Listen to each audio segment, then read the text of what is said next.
Lebih khusus soal Sri Mulyani ini, ketika kasus Senturi dimunculkan tahun 2009, itu kan menimbulkan satu solidaritas yang kuat.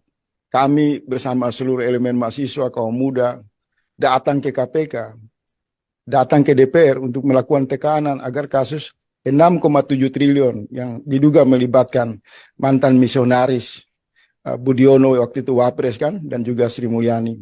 Dan itu mendapatkan satu akselerasi dalam gerakan moral yang sangat kuat, merata secara nasional, kampus-kampus juga mereka mengambil bagian, turun ke jalan melakukan tekanan moral untuk menuntaskan kasus Bank Senturi, skandal Bank Senturi 6,7 triliun. Itu satu angka yang kecil.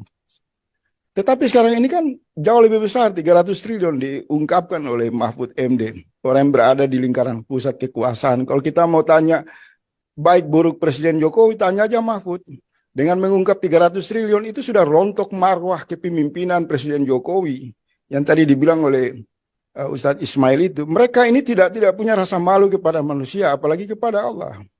Jadi orang-orang jahat yang mengelola negara, yang menimbulkan petaka-petaka yang luar biasa, kehancuran ini harus dihadapi dengan pendekatan extraordinary, pendekatan luar biasa, karena kejahatan mereka luar biasa. Kita harus keberanian, kebenaran itu juga dimunculkan dalam semangat penegakan tauhid yang lebih kuat, sehingga memantapkan hati kita bahwa kita berjihad melawan orang-orang jahat yang merugikan nasib kehidupan 275 juta orang.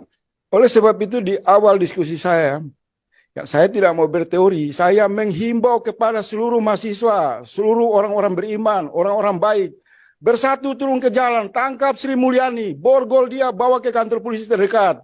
Saya tanggung jawab dengan statement saya. Karena kenapa? Ini angka yang diucapkan oleh Menko Polhukam, Mahfud MD, bukan oleh orang biasa, orang yang tahu isi perutnya kejahatan dalam sistem kekuasaan yang saat ini lagi berkuasa. Pernyataan Mahfud jangan dianggap retorika, harus direspon. Negara harus didukung oleh seluruh elemen rakyat. Rakyat harus turun ke jalan, bawa borgol, tangkap Sri Mulyani, seret dia, masuk penjara. Kenapa membiarkan penumpukan uang yang begitu banyak? Setelah diungkap oleh Menko Polhukam, kemudian dia sekarang kan mau membantah, ngeles, minta lagi itu data mana, hasil auditnya gimana. Ini cara-cara untuk memberangus fakta-fakta yang muncul di ruang publik. Jadi menurut saya menggarisbawahi bahwa semua aneka kejahatan yang sangat-sangat luar biasa terjadi hari ini, kita hanya punya dua landasan perenungan. Merenung bahwa sebenarnya pelaksanaan negara dalam sistem sekuler ini memang sudah menimbulkan daya rusak yang sangat luar biasa dan menimbulkan kutukan dari Allah Subhanahu wa taala. Karena kita mengaku orang beriman tapi kita tunduk kepada hegemoni materialisme, hedonisme. Jadi petaka-petaka ini dalam perspektif pandangan spiritual itu perenungan bagi kita. Kita salah memilih sistem seperti ini. Dalam perspektif kemanusiaan, fitrah kita yang masih tersisa, di mana masih banyak orang baik di negara ini, tentara, polisi, mahasiswa, dosen, ulama, mari ayo bergandeng tangan. Kita mulai dulu. Tangkap itu Sri Mulyani. Orang ini sangat bandel, sangat licin. Nanti nasibnya sama seperti Budiono yang terlibat kasus Senturi, kemudian orangnya. Sekarang kan duduk enak-enak saja, licin, tidak diseret ke hukum. Dalam kasus Senturi 6,7 triliun, saya mencurigai Sri Mulyani akan mengikuti jejak mantan Wapres Budiono yang terlibat dalam skandal Senturi, mantan gubernur BI. Orang-orang ini adalah misionaris IMF, misionaris sekuler.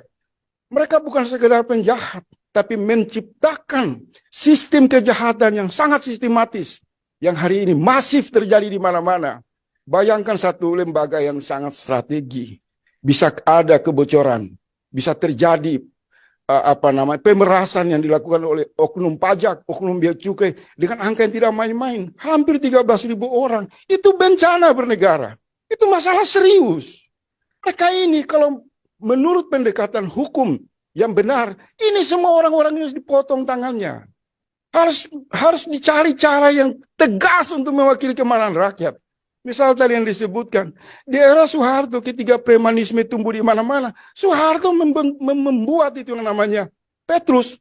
Ditembak itu preman-preman untuk menyelesaikan masalah. Hasilnya kan damai dan tenang. Saya kira perlu juga dibentuk satu tim untuk menghukum mati orang-orang yang mengkhianati negara, menghancurkan masa depan jutaan orang. Saya anggap kasus 300 triliun bukan masalah kecil. Ini mengancam terhadap kelangsungan Indonesia ke depan. Kita akan maju atau kita akan bangkrut. Karena itu satu tumpukan kejahatan di permukaan. Belum lagi kita mengurai tumpukan-tumpukan kejahatan di bidang tambang, di bidang kelautan, di bidang bagi-bagi proyek lewat utang luar negeri. Ini sudah masuk di dalam topan kekacauan bernegara. Jangan main-main, tidak ada diskusi. Bangkit anak-anak muda. Serbu itu pusat-pusat kekuasaan. Lawan mereka. Jangan takut. Kalau takut kita membunuh masa depan kita, kita bersekutu dengan kejahatan. Jadi mohon maaf, saya tidak mau lagi masuk ke teori. Saya ingin pesan saya ini sampai kepada semua pihak. Negara sudah menuju kepada bukan lagi jurang, sudah terjun ke dalam jurang. Tinggal nanti petaka itu datang kepada kita masing-masing, baru kita sadar karena kita terlena, karena kita biarkan ruang-ruang kejahatan itu berkuasa seenaknya, semaunya, menginjak-injak martabat kemanusiaan kita. Itu kira-kira menurut saya. Terima kasih.